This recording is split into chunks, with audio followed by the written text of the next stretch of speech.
Kapolresta Barelang, Kombes Pol Zainal Arifin, SIK mengungkap motif sementara pembunuhan di Batam yang merenggut nyawa Bella.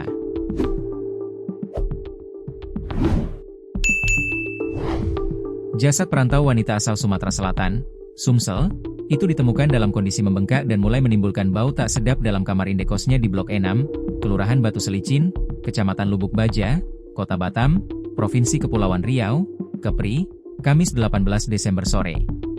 Polisi mengungkap jika korban tewas setelah dicekik oleh M. Tegar Pratama, 20, kekasih Bella. Penyidik Polsek Lubuk Baja masih memeriksanya secara intens.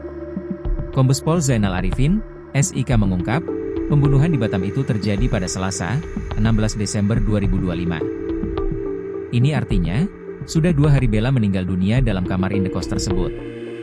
Hasil keterangan pelaku pembunuhan di Batam itu mengungkap jika ia tersinggung dengan ucapan Bella. Karena merasa tersinggung, muncul amarah hingga pelaku spontan mengambil kaos lalu melilitkannya ke leher korban.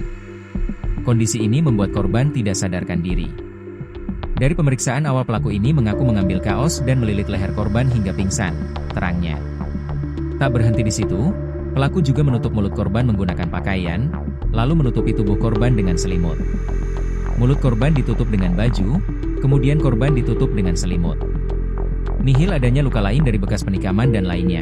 Lanjutnya, pelaku lalu pergi meninggalkan korban yang berada di dalam kamar indekos itu. Korban ditemukan dalam kondisi meninggal dunia beberapa hari setelah kejadian, dengan bau tak sedap yang mulai tercium.